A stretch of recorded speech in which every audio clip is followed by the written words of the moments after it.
Again, it's really finding where that audience is and then providing value. And value, like I say, can come in a lot of different forms. I love personally giving away insight.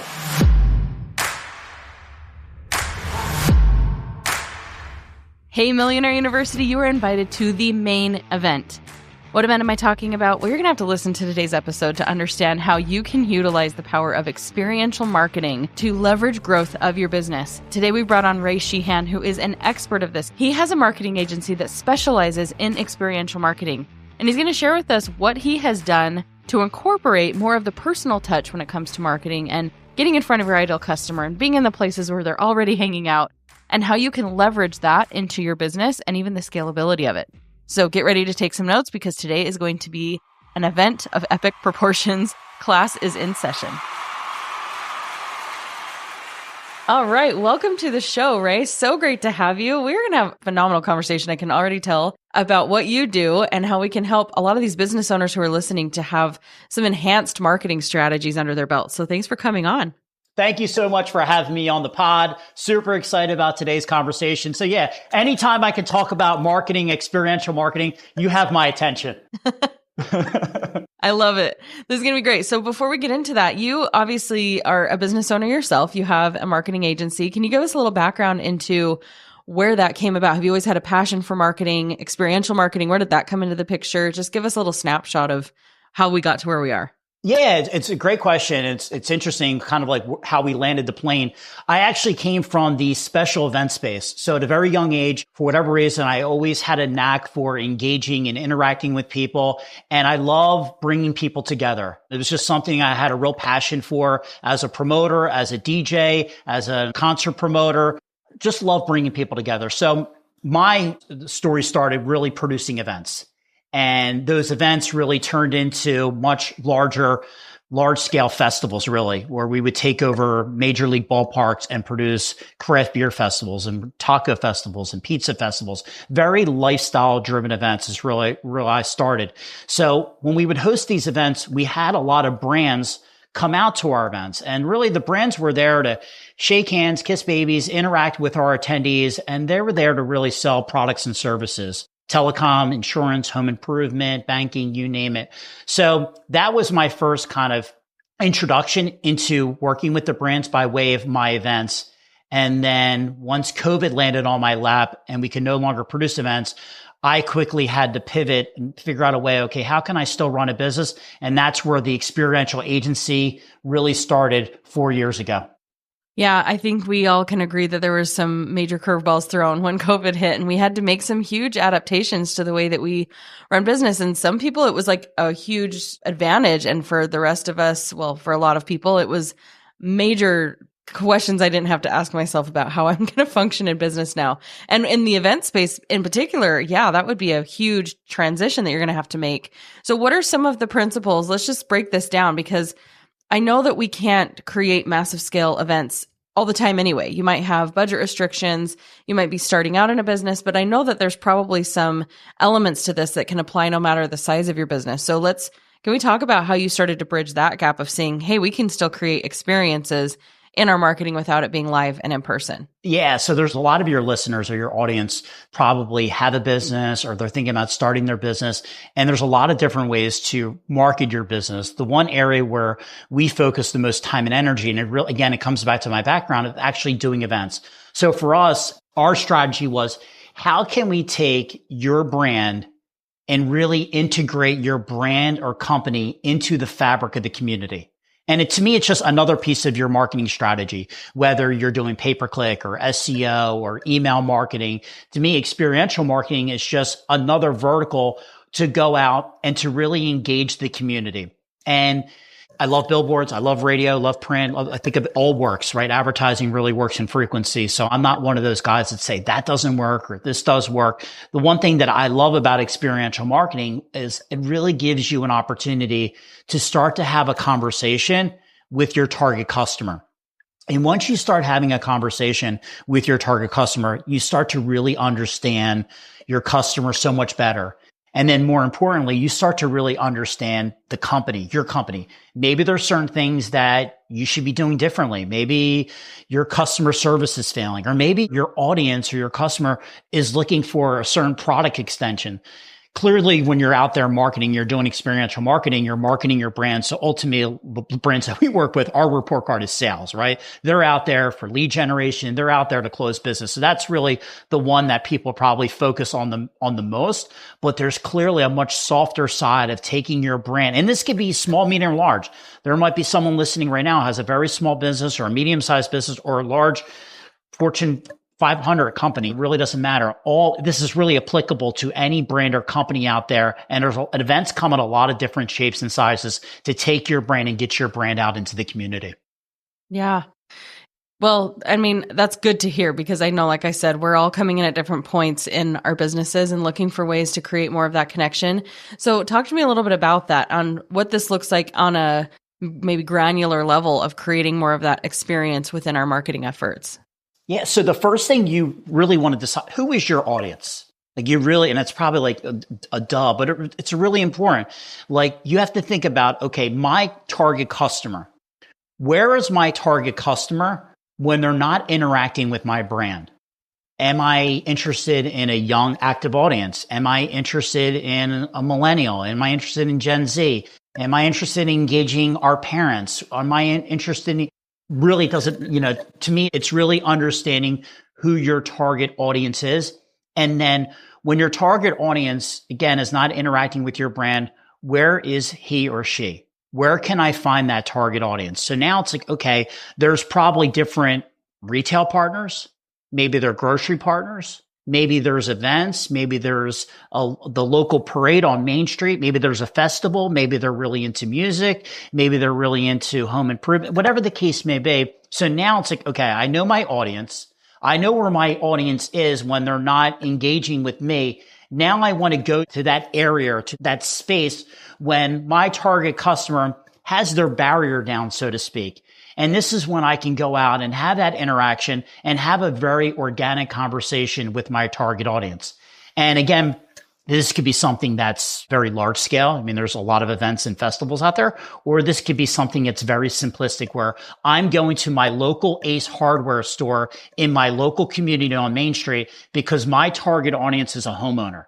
Great. 6-foot table skirt, the marketing materials. And I'm there now to have a really engaging conversation with that consumer as he or she is getting out of their vehicle to walk into the local Ace hardware store to buy a gallon of paint and build that consumer confidence with that consumer. Or it could be something much larger where I'm at a 200 or 100,000 person music festival engaging all these young active adults to tell them why my product is amazing. So it really starts with understanding your audience and then figuring out, okay, when can and where can I find my target audience when they're not engaging with my brand? Mm-hmm. So with that being said, when you put yourself into these situations, obviously we go to events. Maybe we don't necessarily expect to see a vendor outside of Ace Hardware necessarily, or to engage in that way. And you mentioned having your customers with their guard down. How do we now bridge that gap to having a conversation where this isn't even on their mind right now? Maybe you're buying a gallon of paint, you're a homeowner, but you're at a music festival. Maybe your product is relevant because those are where your people are. But what do you recommend, even with your clients, on how do we start the conversation to where it's not just this out of the blue, you didn't come here for this, but here it is? Yeah. So for me, it's all about providing value, and value comes in a lot of different currencies. It could be something that's like, hey, we're giving away a free Ace gift card today. Okay. That's interesting. Okay. I'm at Ace.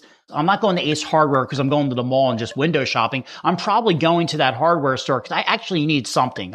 I'm going there because I have a problem. I need to fix something, or I'm doing something in my lawn. So there's someone outside of Ace Hardware actually giving away an Ace gift card. Well, that's interesting because I'm here to buy something. So you're giving away an Ace gift card. Well, how do I win that Ace gift card? And maybe it's something as simple as like, oh, we're doing a little fun game. We're playing spin the wheel, spin the wheel. Maybe you get a branded t-shirt or a hat or a pen or an Ace gift card. So now you at least have the consumer over there where you can at least start having a conversation. Hey, are you in the market for this? Hey, have you ever thought about this? Have you ever considered these sort of things that your products or services might be? Again, you need to make sure it kind of aligns with that retail part. Maybe it's not Ace Hardware. Maybe it's a retail store that sells certain clothing, or maybe it's a garden center and you're trying to get in touch with the real decision maker in my household, which is my wife, right? So again, it's really finding where that audience is and then providing value. And value, like I say, can come in a lot of different forms. I love personally giving away insight. Think about this podcast right now. People are listening to this podcast. Hopefully they're getting some insight out of this, but I'm sure all the pods that you do, there's a little nugget of information there that you're providing to your audience. And I look at the experiential marketing as the same way. We're here to sell products or services. We're here to solve a solution, but how can I help the consumer? How can I lead the consumer down a path? Maybe it's a do-it-yourself project. Maybe it's how to create a more energy efficient whatever. Maybe it's how you're going to save the planet. Maybe it's our corporate social responsibility. Whatever the case may be, you're there. So when that consumer walks away, they're just a little smarter before they got there. That's value. So it could be something as simple as that gift card I mentioned, or it could be you're giving them some information that they didn't know. And to me, that's worth something. And now you kind of broken down the barrier. You've had that conversation. So now the next time that consumer is in the market to buy whatever that product or service is, they're going to think about your brand more differently because you were there to have that conversation. You broke down the barrier. You provided that valuable insight or education. There's a much higher probability now when they do need something, they're probably going to call you. Yeah. Well, and on that note, would you say that this approach is more of a long game strategy? Because even in the beginning, you're like, it really doesn't matter. We can billboards, all of the things, they work essentially in the same way. And when you're getting into this more experiential face-to-face environment, are we going out there with the anticipation we're going to see immediate sales? Like, are the clients that you're working with setting up booths and they're actually hoping to sell product or services same day? Or is this more of a just starting to really integrate into the community and building that name and that exposure? It's all of the above. If you really think about it, like Coca-Cola didn't put up one ad and say, hey, our job here is done, right? Like they're constantly out. It's all about frequency. So it's the same thing as like whether you're listening to a spot on the radio or TV or a billboard, you constantly are being reminded about T-Mobile. And then ultimately when you're not happy with their service, you're thinking maybe, okay, now they're going to think more favorably about T-Mobile. Experiential marketing is the same thing. You're constantly out. The different thing about experiential marketing, not the different, but you're now at their play space. So if I'm a consumer, it's like, wow, T-Mobile really understands me. Like they know I'm here. And the fact that they're here, there's alignment there. There's some brand affinity there because they've gone out of their way to come to where I'm at. So they're showing an interest in me. So for me, it's like when you're doing the experiential marketing and you're there and you're engaging with that consumer, yes, you want to build that kind of that frequency and constantly being there, but it's also showing the consumer, hey, we're similar. We have the same sort of likes and interests. We share the same sort of culture or beliefs or what have you. And to me, these are all little things that help from a consumer confidence standpoint. So yes, my recommendation is, you don't go out and just do one pop-up or one event. Yeah, you're going to get some leads that day and hopefully you close some deal. But to me, it's a real well thought out strategy and doing it consistently. The brands that are doing that, they're the ones that are seeing the most results. Yeah. I mean, and I have a question too about even the scalability factor, because I know this is a really great exposure tool. It's great to build that connection. And then also you are kind of going on this assumption that over time, word is going to spread. So is this really a facilitator of word of mouth marketing and just getting more than just the exposure to the people that you're actually meeting at those venues and at those events and relying on that to spread in its own organic way? Or what is the follow-up methodology to this? Yeah. So you're basically looking at this in a couple of different ways. So you're going out, you're doing your experiential marketing program. You have your table, your tent, maybe you're doing cornhole, spin the wheel. You're doing something that's kind of engaging that us as consumers and as humans, we're just naturally curious creatures. So we now have this set up. Someone, like you mentioned, the Ace Hardware, like what's going on over there? That's interesting. They're giving away a gift card. They spin the wheel. There's cornhole there. Like, well, this is kind of interesting. What's going on over there? So now we've got their attention. Well, now maybe we're enter the win, or maybe we're documenting that experience and now we're sharing that online through social. So now this is living both online and offline. So the main goal though is, okay, when we're there, what is our main objective? What is really our goal? And maybe the goal is just getting their cell phone number, or email. Now we're getting that lead into the lead funnel. Now that lead goes in the funnel. That lead now gets passed off, depending on how sophisticated the organization is. Now that lead is getting passed off to someone internally. So now it's like, to your point, the follow through is like, where the likelihood of T-Mobile selling a $1,500 iPhone at that retail store, they probably do it. It's probably slim to none, but it's like, okay, how can we have that super engaging conversation? How can we get their contact information for now a follow-up to now have a much more deeper conversation to really sell them on, hey, we're the window and door people. This is a $30,000 or $40,000 investment to do windows and doors for your home. This is not something you're going to decide in the parking lot of an Ace Hardware. You probably need to talk to your significant other, but now I got your cell phone. Now I got your email. Now I can drop that email into like a CRM, like a MailChimp. And now you're peppering, I don't know if you necessarily use the word peppering, but now you're following up with that consumer with an email. Now this goes on for maybe 6 months. There's a much higher probability that that email address now turns that lead, now turns into a sale. So you're exactly right. It's not just being there, hanging out, engaging with the community. It's also, okay, how can we leverage this experience so it lives on social? How can we leverage it? So now we're building up our email platform to send out emails to all these leads that we're getting. Mm-hmm. Yeah, because it would be exhausting. And I almost feel like old school marketing to just only rely on show up, show up, show up. And if you don't show up, you don't get leads, you don't get sales. So the follow up is always important, no matter what the top of funnel awareness methodology that you choose. Are you finding that this works across the board for all types of businesses? Is there a specific type of business that this works best for? Honestly, I'm seeing this very successful in home improvement. I'm seeing this very successful for telecom, energy, insurance. I mean, anyone that is really out there selling a service, this has been extremely successful. We have some amazing partners. So you mentioned scale. So we have a strategic partnership with Walmart. So when you're talking about just volume and to scale, and you're talking tens of thousands of people. So now it's like, okay, we're doing the experiential marketing. We're getting out in the community. We're integrating our brand into the fabric of the community. And now we're leveraging a brand like Walmart. Now we're building consumer confidence. You could see how the recipe for success is all there. So if I'm a consumer, it's like, oh my God, never heard of this brand, but they're at Walmart. So, okay, they have to be good. There's a strategic partnership now tied into Walmart, the number one retailer in the world, or they're tied in with an Ace Hardware or your local grocery store. It just builds that immediate consumer confidence with the end user. So I don't see an industry where this doesn't work for, but you have to have the infrastructure, right? Not every, some of your listeners are like, we don't have brand ambassadors, or we don't have a sales team yet. We're basically just doing everything online, which is great. That's how you start your business. You crawl, walk, run. The companies that we're working with that have a sales team that they can actually go out into the community and have those conversations, those are the companies that are doing extremely well. I mean, it's performing really well for them.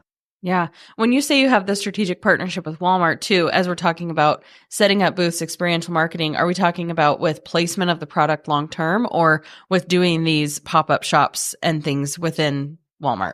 Yeah, we stay laser focused on the experiential standpoint. So it's really a pop-up. Brands are coming out. And when no one's shaking hands and kissing baby, well, maybe we are doing that again. But yes, for us, it's all about taking your brand and integrating you into the fabric of the community. So no, it's not just like, hey, we got you an end cap or you're in aisle 12. For me, it's much deeper. It's all about making those really, really deep connections and interactions with your target audience.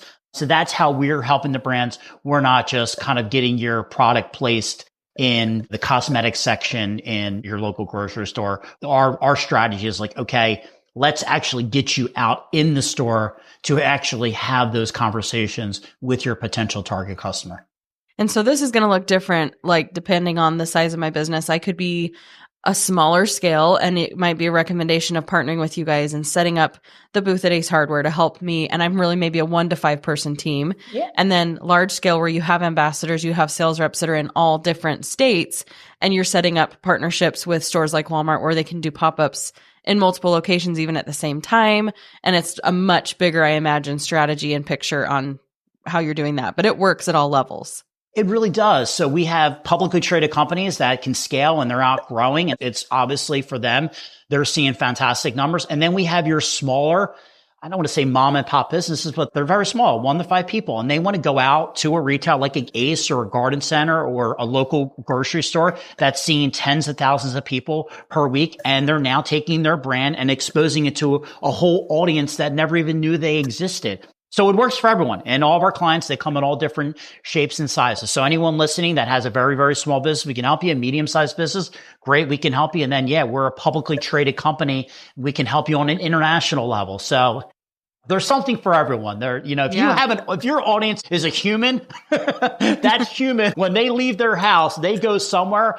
How I explain it is like, I'm like Match.com. So there's a brand and there's a retailer or grocery. It's my job to kind of connect they kind of be the conduit of your brand is trying to reach a target audience. That target audience shops here. Let me connect it to, and I'm going to place you right there. So when the consumer's kind of coming in and out of that location, they obviously believe in that other brand, that retail brand. So now that the fact that they see you there, there's an immediate connection. There's immediate consumer confidence. And now you're just having a very loose, organic conversation to your potential consumer. And that's been kind of the recipe for success. Love that.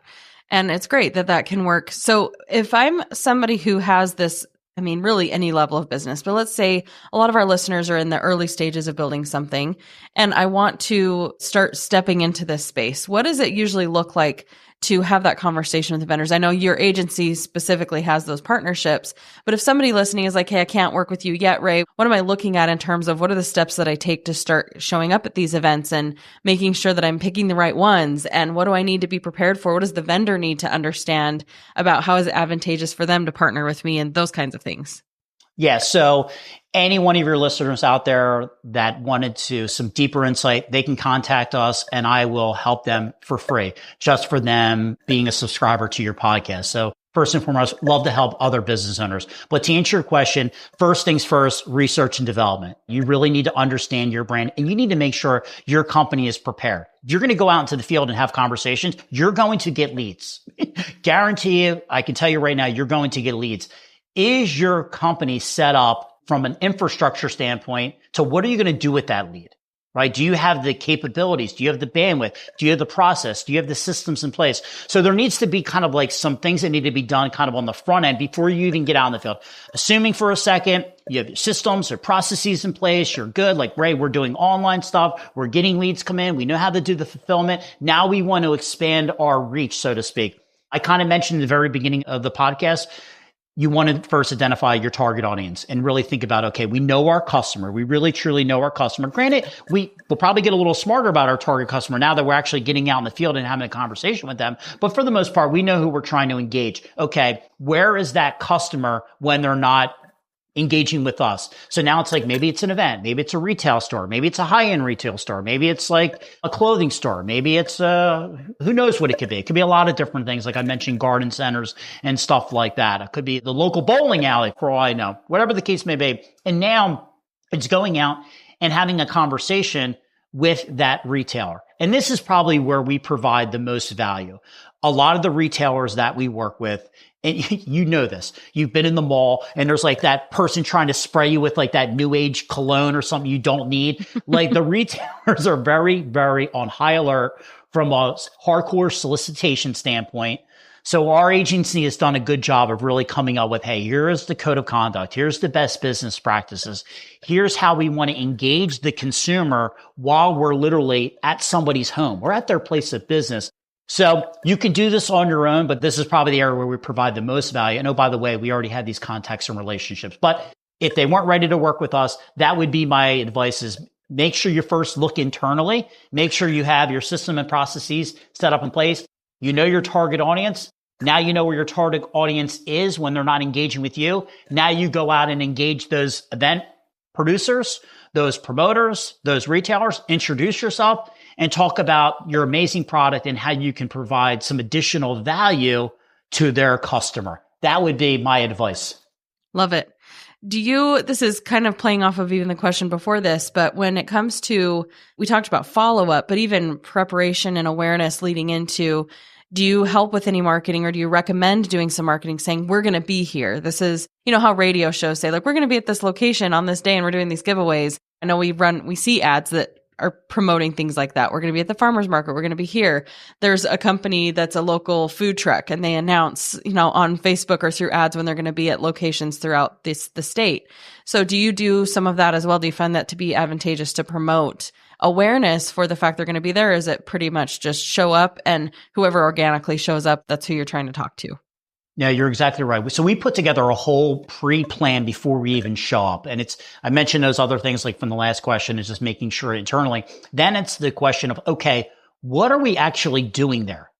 Right. So it's like, okay, we talked to you. Okay, what does our setup look like? Is it a 6-foot table? Is there a table skirt? Are we inside? Are we outside? Do we need a tent? What are we doing from a lead gen tactics? What are some like fun little icebreakers? So are we bringing brand ambassadors? What are the brand ambassadors wearing? What are they doing? Who's engaging the conversation and pulling that consumer over to our table? Who's having the more deeper conversation? Is there one people or is it two? So we kind of go through a whole plan of like, okay, before we even get out into the field, what are our objectives? What are our KPIs? What are we doing before we even step foot on the property to make sure everyone is aligned, right? And then there's, to your point, yes, let's market this. Let's do some fun things on social, whether it's on X or Facebook, TikTok, Instagram, of letting our audience know, our core audience know, like, hey, we're going to be here. Maybe you're tagging the retailer. So maybe now you're tapping into their audience and they're kind of like their social followers. So now you're creating some pre-event excitement before you even show up on the property. And then I mentioned it before, while you're there, you definitely want to document this stuff. So now that experience, all that goodwill that you created now goes on way beyond the event. And now someone who's maybe thinking about your product, we all do this. We go into the website, then we go into their social channels. We start to kind of get a sense of like the company. Do I align with this company? Does this company resonate with me? And doing those fun social things with experiential marketing, what you're essentially doing, you're now creating a personality. You're now creating a personality of your brand. And that's what consumers are looking for. We're all consumers. We all buy things, certain things, because there's some sort of like connection to that brand. Doing the experiential marketing, documenting that stuff, whether it's just simply by photos or by videos, you're now creating your real personality. And that's probably going to increase the probability of that consumer buying your products and services. So yeah, we put together a whole plan before we even get out into the field to make sure while we're there, we want to maximize our efforts and make sure we get our ROI while we're there. Yeah. So you mentioned a little bit of, obviously you have this figured out with your agency best practices and making sure we alleviate any of the fears and the boundaries with the retailer. Are there advantages on their end? Like, is there some kind of a pitch to them that they're seeing, this actually would be really good for our company too? Because even now, as you just touched on the cross promotion capability, you're probably a small fish in comparison to this company that you're wanting to partner with or this event. And I know that's probably different depending on what that is, whether it's an event where that's the sole purpose is to bring vendors together versus maybe a store where it's like Walmart or Ace. When you don't even have those established partnerships, what is the advantage to the retailer or the company to allow you to do this? Is there any kind of a pitch for that? Economics. They love the money. No, I'm joking. I think there's a couple things. Clearly, we're paying them to be there, right? So now we're showing them, here's a better way or a creative way to help monetize your property. You can go in the news right now, and there's so many different stories of commercial real estate down. We live in a different world now with remote and people working virtually. Commercial and retail's down. I mean, there's Amazon's out there, right? So what I think we've done is we've come in and said, hey, there are other ways if you're a retailer, and there might be a retailer listening to this or a grocery store, like, man, I would love to figure out creative ways to help monetize my property. So first things first is obviously money. Not everyone is driven by the good old American dollar. So there's the value, right? How can we enhance the customer experience while they're at your store? And that comes, like I mentioned before, that comes in a couple different forms. Could be a gift card, could just be insight, could be education, could be swag, could be merchandise, could be a lot of different things that the retailer could be like, oh, wow, that's interesting. It could just be the fact that we're there. This has been a big problem with a lot of the big box retailers. And I'm not suggesting the brands that were there are security guards, but shrinkage and loss prevention is a big problem. It's a big problem. And you Target, Walmart, all of the grocery stores, especially in the cities, loss prevention and shrinkage is a huge problem. So just purely having more activity, having more people at your store, having more engagement, someone just simply making eye contact with consumers as they're coming in deters shoplifting, right? So there's a lot of like softer things that we like to tell the retailers, like, hey, by having us there, we're over here. We're not in the way. We're not getting involved. We're not in the way of point of purchase. We're providing value. There's an economic benefit. We're here to enhance the customer experience. Maybe we're there to also deter someone from shoplifting. We're giving them a gift card. So to me, there's a lot of different things that we're doing from a value perspective that the retailer can be like, okay, you know what? This sounds interesting. Let me pilot this out. If this doesn't become a problem, great, right? We would be open to hosting more events with your agency. And I think we found like a really good recipe for success from doing so many of these events. I think we have it kind of figured out on our end. Yeah.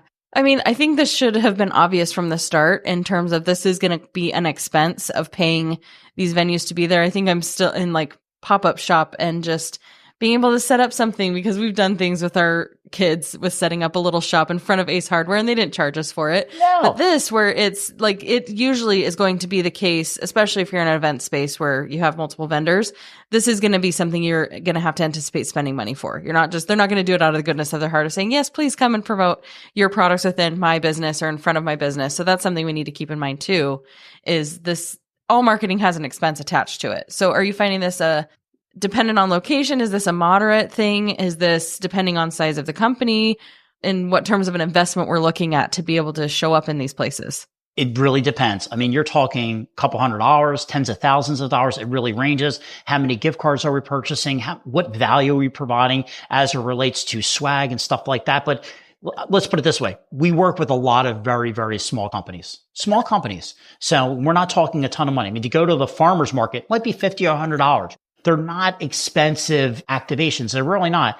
Yes, there are some larger retailers that have the price of real estate in their mind is more expensive. We have certain retailers that are in markets like New York City. The price of the way they value real estate is a lot differently than someone who maybe has a grocery store in Jackson, Mississippi. So by region, the type of retailer, the frequency, how long are we there? Well, we're just coming out for a weekend. Okay, we can work through that. Or it's like, we're going to be here for the next 3 years. Okay, well, the terms are now differently. So a lot of the negotiations start to get a little more favorable and a little more attractive. But to answer your question, any brand that's watching this podcast right now can afford to do this. We're not talking hundreds of thousands of dollars. Yes, there's probably brands out there that are spending a lot more, but we're talking huge scalability, international activations and stuff where T-Mobile, AT&T, these companies, yes, they are spending a lot of money, but they also have hundreds of field marketing managers out there doing this every single day. But anyone listening to this podcast right now can absolutely, again, they have the infrastructure and the processes and the systems in place, can afford